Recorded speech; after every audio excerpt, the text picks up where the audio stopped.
Փաշին Աղետյան, ինչու հենց որոշեցին ձերբակալել Անդրանիկ Թևանյանին, ինչու իրենց թիրախում, իշխանության թիրախում հայտնեց Անդրանիկ Թևանյանը եւ այդպիսի մեղադրանքով։ Նիկոլ Բովայ Փաշինյանը հասկանում է, որ հողը ոտքերի տակից գնում է եւ վստահորեն տեսնում է հարցումներն էլ, սոցիոլոգիական հարցումների պատասխաններն էլ վկայում են, որ ԿՊ-ին եւ Նիկոլին արդեն մեր քաղաքացիների զգալի մասը միայն մերժում է, անարգում է, հասկանալով, որ իշխանությունը արդեն իր ձեռքից գնում է եւ ինքը կանգնելու է դավաճանի խարանը ունենալով կանգնելու է պատասխանատվության առջև, ստիպված է ամենաուժեղ իր հակառակորդներին, ընդդիմախոսներին լրացնելու։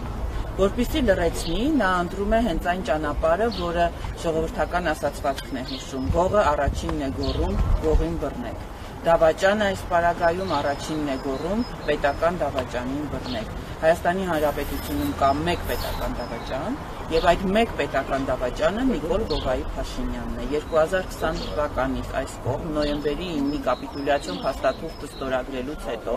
պետական դավաճան Նիկոլ Փաշինյանը մտել էր բունկեր եւ վախենում էր դուրս գալ մայրաքաղաքի Հանրապետության հրապարակ եւ հանդիպել քաղաքացիների հետ,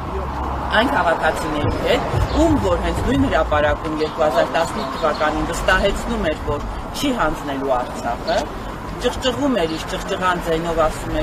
ասում են Նիկոլին բերել են, որ Արցախը հանձնի, հողերը հանձնի, եւ հենց ինքն էլ այդ ժամանակ նոյեմբերի 9-ին այնքան համարձակություն չունեցավ, որ գար կանգներ Հանրապետության հրապարակում նոյեմբերի 9-ին եւ ասեր, թե ինչու է գաղտագողի ժողովրդի թիկունքում առանց արցախցիների կամքը հաշվի առնելու,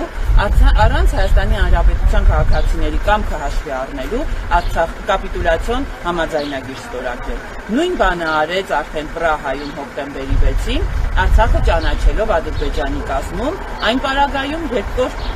գոռում էր, թե Արցախը Հայաստան է եւ վերջ։ Նիկոլ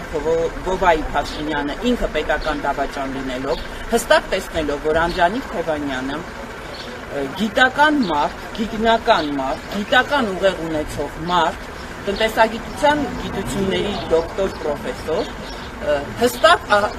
առանձնացնում է այն շեշտադրումները, որոնցով պետք է թիրախավորել Նիկոլին, ճիշտ թիրախավորել Նիկոլին, եւ այդ ազդակները մեր քաղաքացիները տեսնում էին։ Քաղաքացիները հասկանում են նաեւ քաղաքական գործիչներից ով է ավելի անկեղծ եւ ով է ավելի շատ քաղաքացիների խնդիրներով զբաղվում եւ տեսնելով, որ կոնկրետ եւ Մայր Հայաստանի եւ այս պարագայում քանի որ Մայր Հայաստանը առաջին Հայաստանի ծրագրով Բարգավաճ Հայաստանի կուսակցության հետ է մասնակցում եւ օրեցօր գնալով վարկանիշը ավելի է բարձրանում, փորձում է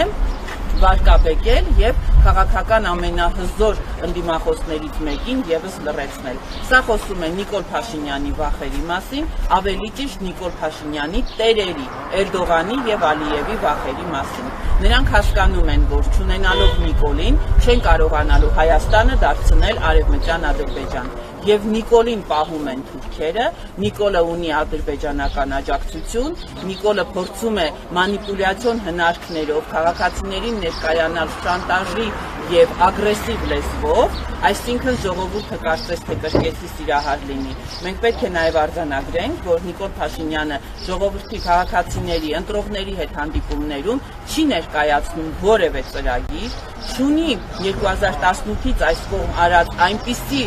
գործեր, որոնցով կարող է վստահորեն ներկայանալ եւ ասել, գիտեք սիրելի քաղաքացիներ, Արցախը այսօր ծաղկում է, մենք այսօր եռաբլուրում հազարավոր զոհեր չունենք, ռազմաքաղաքական մեր վերնախավը Արցախի այս պահին թուրքի բանտում չէ, մենք այսօր հազարավոր տղաներ չունենք հաշմանդամ, անհետ կորածներ չունենք, Հայաստանում տնտեսական աճ է գրանցվել, արտաքին պարտքը չի գերաճ տվել եւ չի շատացել։ Մենք պարգևավճարներ չենք ստացել։ Գյումրիից քայլող թափառախումբը, որի անդամները սոված թափառախմբի անդամներ էին, այսօր միլիարդատերեր չեն դոլարային։ Նա չի կարող այդ ամենը ասել։ Ստիպված է ընդամենը ընդդիմախոսներին լրացնելով, որպեսզի Էրդողանի եւ Ալիևի վախերը բռնի եւ ասի, որ դե գիտեք, ես ընդդիմախոսներին լրացնում եմ եւ փորձում եմ ստեղծել հնարավորինս շուտ Արևմտյան Ադրբեջան։ Միայն թե ինձ պահեք իշխանության։ Սա է Նիկոլ Փաշինյանի այն հրահանգի պատճառը եւ հիմքը, որը նա Վանաձորում քաղաքացիների հետ հանդիպման ընթացքում հանրահավաքի ժամանակ ղժժոցով, իրեն հարիր ճղճղոցով հայտարարեց եւ ազդարարեց։ Նաեւ սարսափելի է, որ այս հրահանգով Նիկոլ Փաշինյանը ավիրում է,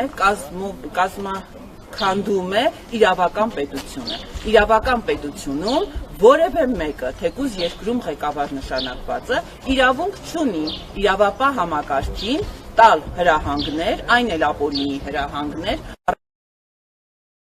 գնացեք մի քանի ժամվա մեջ տեսեք, թե ինչ գործ եք կարելու, շուլալելու, բլանդելու, որպեսզի քաղաքական ամենաուժեղ իր ընդդիմախոսներից մեկին, ամենաառաջատար ընդդիմախոսներից մեկին լրացնելու։ Սա նշանակում է նրա վախերը արդեն իրեն թույլ չեն տալիս մտածված գործեր անելու, ցնորքի մեջ է գտնվում եւ չի էլ հասկանում, թե ինչ է խոսում։